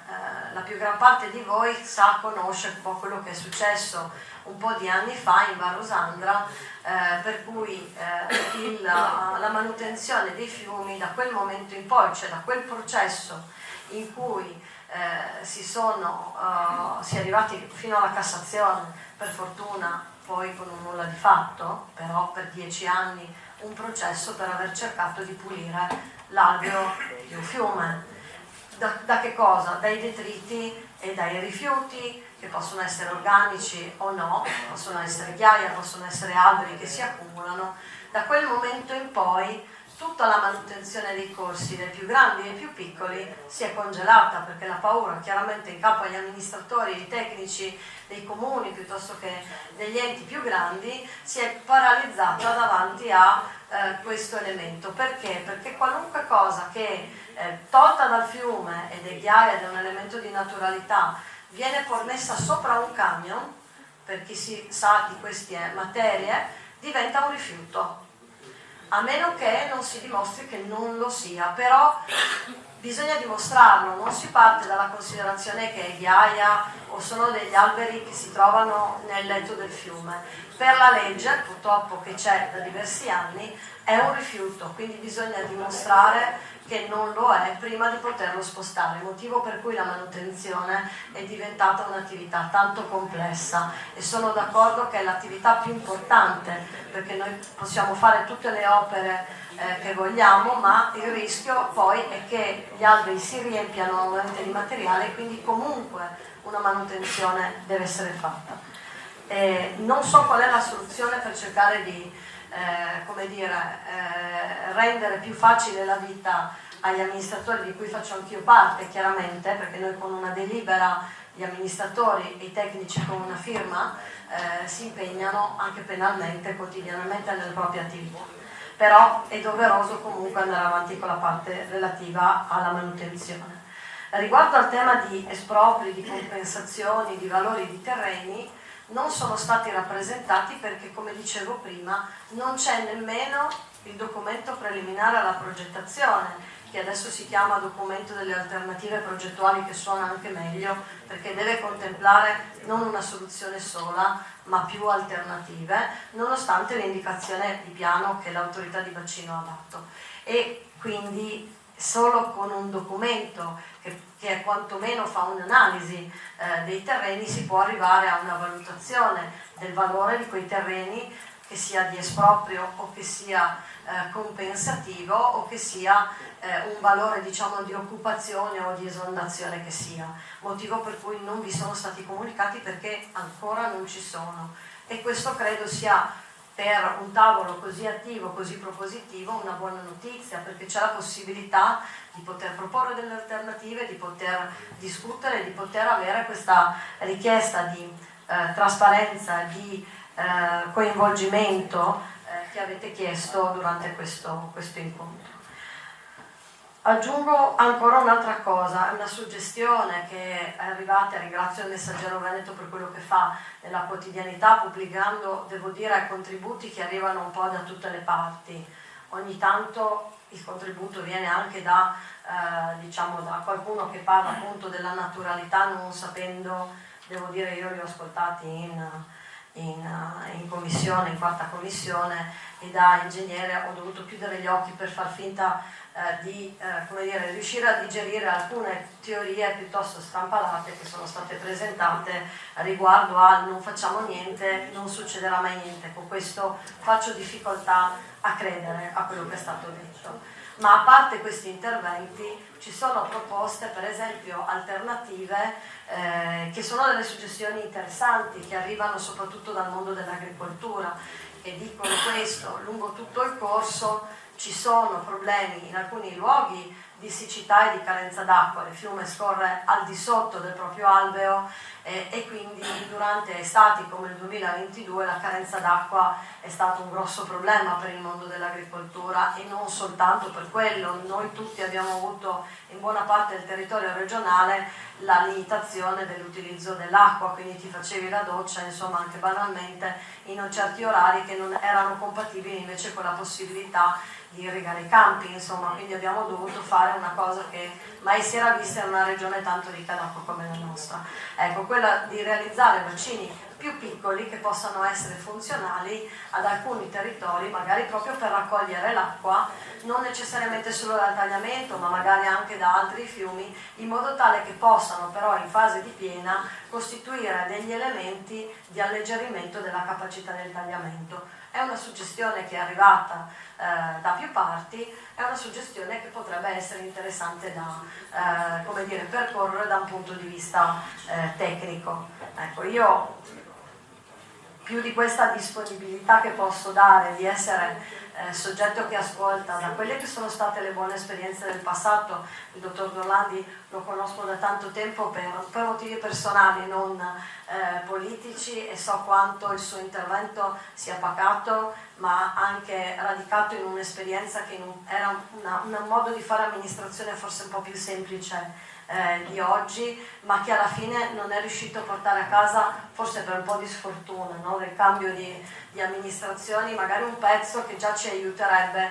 a ridurre il rischio al giorno d'oggi. Non sarebbe sicuramente risolutivo, ma probabilmente avrebbe dato un grosso contributo.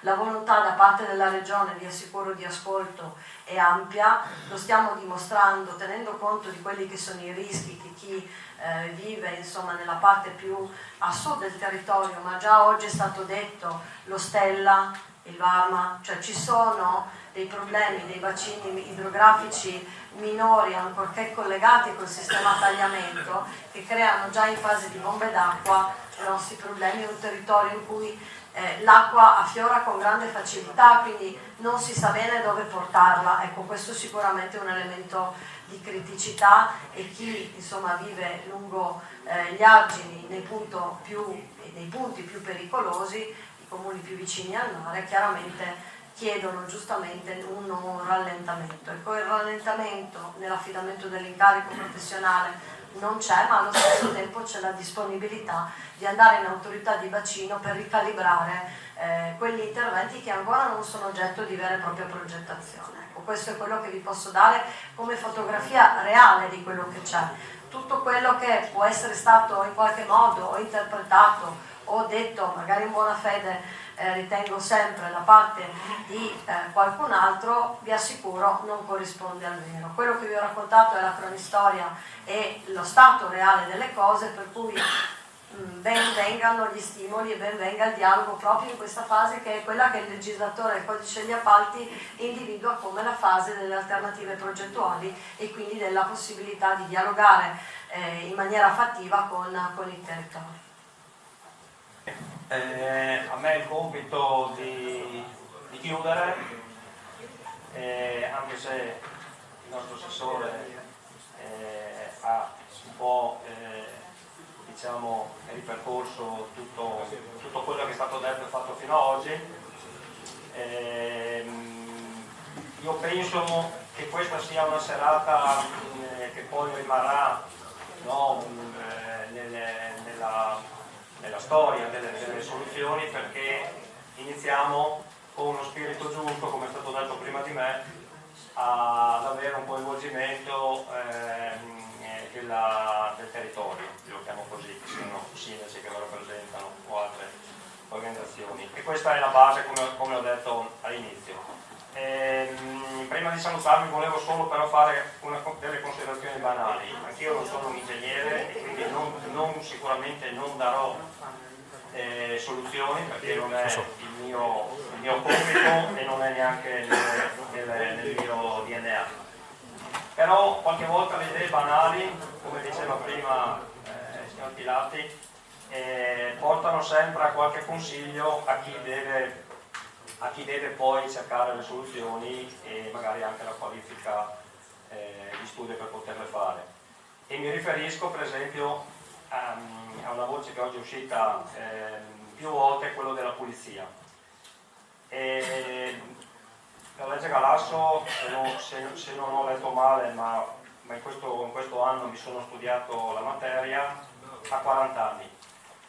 E noi abbiamo tutti la responsabilità di trovare una soluzione, però non possiamo pensare neanche di mettere la testa sotto la sabbia e non toccare nulla, come ha detto prima il dottor Pilati, perché altrimenti le generazioni che arriveranno dopo di noi dovranno pensare solo a alzare i ponti, alzare le ferrovie, alzare gli argini, e a un certo punto, se per 40 anni non siamo riusciti a trovarlo, non può essere scontato che dobbiamo rimpallarci e lasciare il problema alle generazioni nostre future.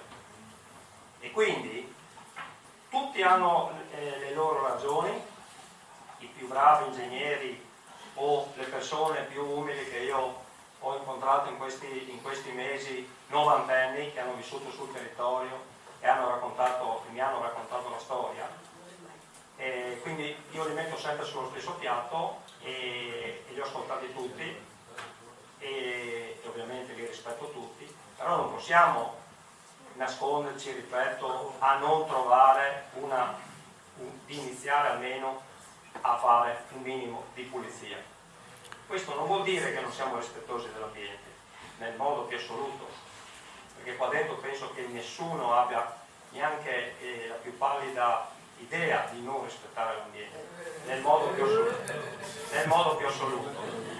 Quindi questo è secondo me un pensiero anche per rispondere ai mega progetti che sono stati pensati, perché tutte le traverse, qualsiasi tipo di traversa, qualsiasi tipo di opera fatta dall'uomo non può prescindere di avere il suo effetto nel tempo, nei prossimi decenni, se non viene fatta un'adeguata rimodulazione dell'alveo.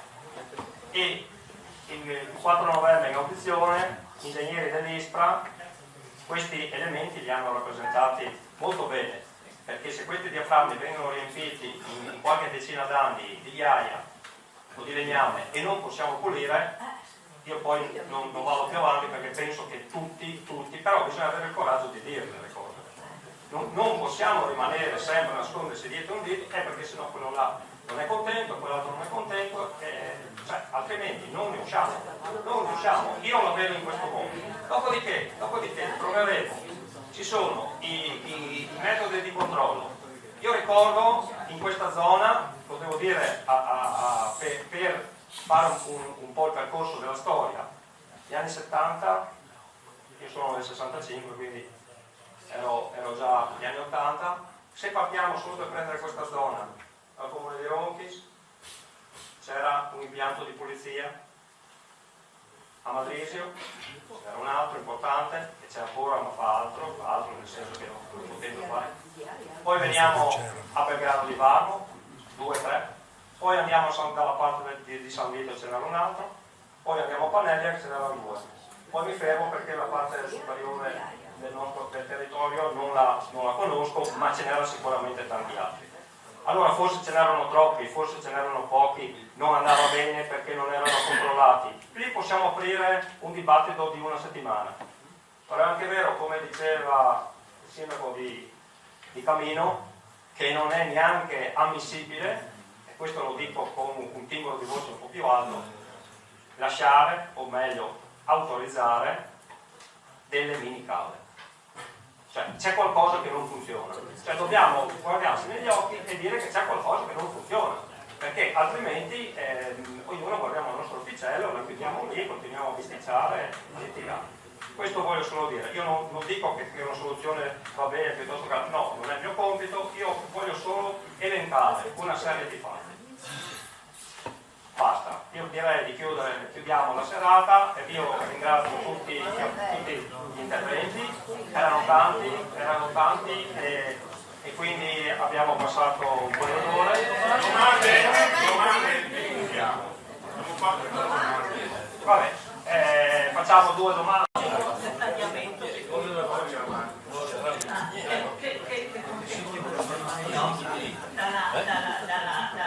dal passo della Maura al Maradino. Allora io dico una cosa, no? Soluzione, io vi do una soluzione che deve essere appurata, deve essere creato uno stato di fattibilità. Allora, al sud del ponte di Madrisio facciamo un canale scolmatore che scolmi il tagliamento in piena il 15, 18, 20% dell'acqua e va via verso nel mare Adriatico vicino a Orle. Naturalmente sono da schivare certi paesi. Dopo avete parlato dell'Istituto Agrario di Spilimbergo, che io ho lavorato. L'Istituto Agrario di Spilimbergo è nato nel tagliamento per questioni economiche del sindaco di quella volta, non so. Io non ho sentito sta cosa stasera, però la dico io. Magari, però che l'ha sentita qui perché non l'ha sentita. Avete menzionato l'Istituto Agrario, che è stato per questioni economiche, perché è stato fatto su un'area demaniale e dopo lì era competenza della provincia e quindi gli è costato meno, tutto lì. È stato regalato dagli americani. Guarda, Gli americani l'hanno fatto. come dicevo prima, ecco, lo stesso problema, non so se lei o l'assessore Almirante meriterebbe che faccia un giro anche nelle farme di Rive d'Arcano. Sì, ha risolto il problema il vecchio sindaco, il vecchio Giovanni, che ha fatto lo scolmatore.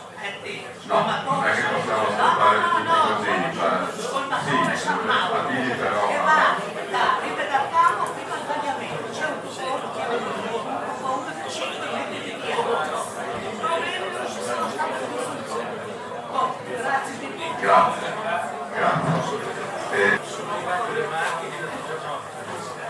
Ha vissuto personalmente non si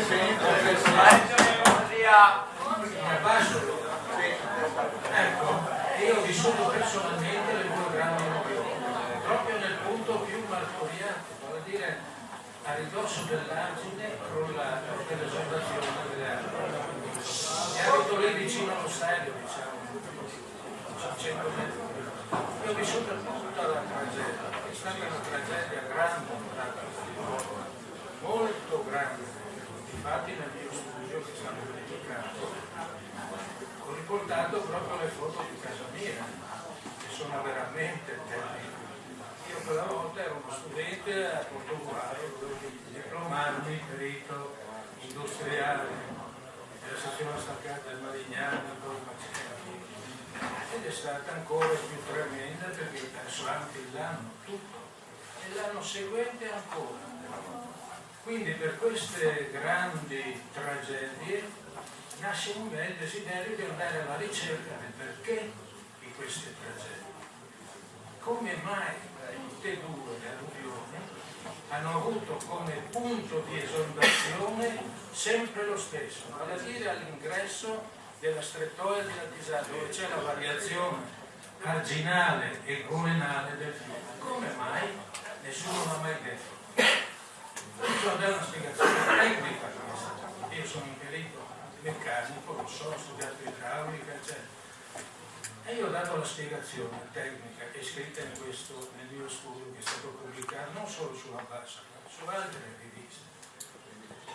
Poi ho anche considerato altri fattori. Come mai il fiume, da un regime diretto, diciamo, nella zona icodroica, a un certo punto comincia a serpeggiare, comincia a erodere di qua, erodere di là. Questo perché non ha più forza di uscire, cioè viene, come si può dire, tappato. E vi spiego perché, anche lì spiego perché i ponti sono così pericolosi, ma non è vero che sono pericolosi, perché quando c'è il pericolo l'acqua non corre a Latisano. Noi sappiamo benissimo almeno a me hanno insegnato così, che la portata di un fiume è data dalla sezione per la velocità. Quindi la sezione è costante, ma la velocità diminuisce in presenza di fenomeno siroccale. Cioè quando i forti venti siroccali producono delle microonde di risalita nel fiume.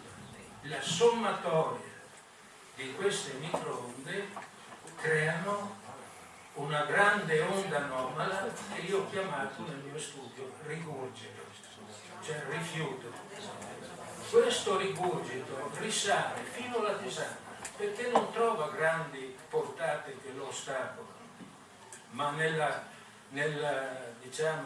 golena della Tisana, proprio dietro lo stadio, lì avviene uno scontro tremendo e lo si vede, basta osservare il territorio, perché io sono anche un grande osservatore. I grandi progettisti erano dei grandi osservatori. Lì si vede nella golena che il centro è alzato, mentre sul perimetro dell'argine non depositano le sabbie. Ecco, perché questo avviene? Perché il fiume non ha più velocità e quando l'evento siroccale supera le 10 ore, la Tisana è in pericolo. Lo ha dimostrato nel 96, non so chi ha ricordato il 96 che è stato quel signore là. Nel 96 che c'erano in atto le casse di espansione, in 10 ore la Tisana ha dato l'allarme. Lì c'erano scene di panico indescrivibili. Io le ho trovate perché abito lì, diciamo. La stessa cosa poi è successa il 6-7 novembre del 2000. Stessa cosa, scene incredibili, gente impazzita. No? Solo il cambiamento dei venti siroccali, cioè da sirocco si gira, non so, qualsiasi tramontana, no? Aumenta la velocità subito del fiume e quindi la portata. Invece di essere 0 metri al secondo, oppure io ho calcolato un ottavo nel mio caso, ma la portata diventa 3 metri al secondo, anche se la strettoia di La Tisana ha una sezione di 1500 metri quadri, per 3 metri al secondo, fate il conto, quanti metri cubi al secondo? 4500, che è la stessa portata alla fora di Pinzano.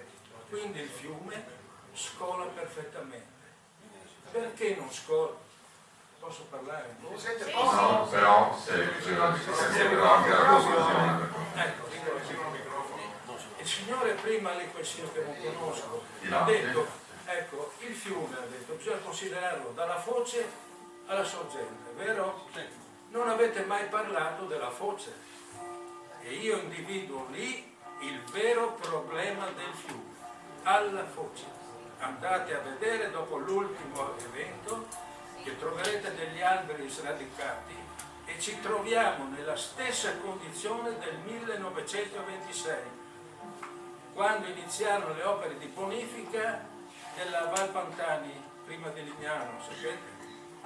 Cosa hanno fatto i tecnici di una volta? Non erano degli stupidi, anzi, magari è bene di quella gente, perché il fiume andava nella zona, diciamo, di Baseleghe, cioè quella zona lì di Bibione, oppure nella laguna di Marano. Aveva 2 uscite. Cosa hanno fatto? Perché l'hanno raddrizzato lì? Perché lì era il fondale più profondo e quando il fiume scarica in profondità aumenta la velocità.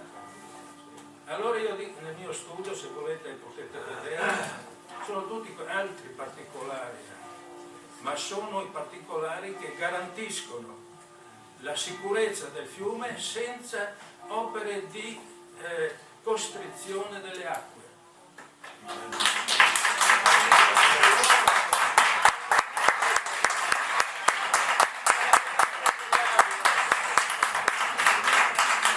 Allora io dico questo, parlavano di casse di espansione, ma abbiamo visto che in altri posti non hanno dato niente, anzi hanno peggiorato la situazione. le casse di risparmio hanno peggiorato, hanno creato problemi agli agricoltori, a tutti, no? Allora io dico, come soluzione tecnica è il dragaggio alla foce, prima cosa. Cioè la foce adesso, l'acqua non esce più del fiume. Potete fare il bagno, potete andare a fare il bagno che non vi annegate nella foce. 50 anni fa vi annegate invece. E la prova che questo è vero, quello che dico, l'abbiamo lì a 15 km di distanza, dove escono due fiumi di risorgiva, che è l'Ausa e il Corno, no? Dove per via del porto ha bisogno sempre di dragaggi. Lì abbiamo 12 metri di acqua. Quindi in presenza di fenomeni siroccali l'acqua non viene più respinta, ma scarica sotto onda. E lì non c'è nessun argine. Il porto di Nogaro non viene mai allagato, in pratica. Mentre Palazzolo e Precenico viene allagato, Portoguaro viene allagato. Per cui anche il fiume Stella ha bisogno di dragaggi, di creare una foce profonda. Questo è il nostro dramma del nostro tempo. Altro che casse di espansione. La ringrazio e la ringrazio per la sua esposizione. Io venendo da Pordenone il fenomeno dell'esondabilità dei fiumi lo conosco molto bene, perché a Pordenone abbiamo il rigurgito dell'Irenza sul sistema Meduna e abbiamo un fiume che è il Noncello, che è un fiume di risorgiva che si riempie ed è un bacino di laminazione naturale, cioè assorbe il rigurgito del Meduna andando un po' a calmierare quello che è l'effetto dell'esondazione. Non so, perché non sono io un ingegnere progettista, non sono neanche un ingegnere idraulico, quindi non mi permetterei mai di dire se va bene o non va bene la sua idea. Sicuramente io la riporterò chiaramente al mio collega. Così si risolve. Non lo so, questo io non posso dirlo, però ho capito il principio. Dal punto di vista ingegneristico è tutto molto chiaro, insomma. Io quando dico, perché di strade mi occupo tendenzialmente, e quando si riduce la velocità in una strada aumenta la capacità e ci stanno più macchine, e quindi in realtà non serve allargare la strada, basta ridurre la velocità, il principio è assolutamente corretto, ecco. Però in idraulica il fatto di scavare il fondo, la richiesta che arriva da questo tavolo è di pulire l'albero per aumentare la capacità. In questo caso la sua proposta in fase di foce è quella di abbassare il livello in modo tale da aumentare la velocità nella parte più bassa del fiume. Mi è chiaro il principio, io la ringrazio, non posso dire se è giusto o sbagliato, ma è un'ottima proposta. sì, no,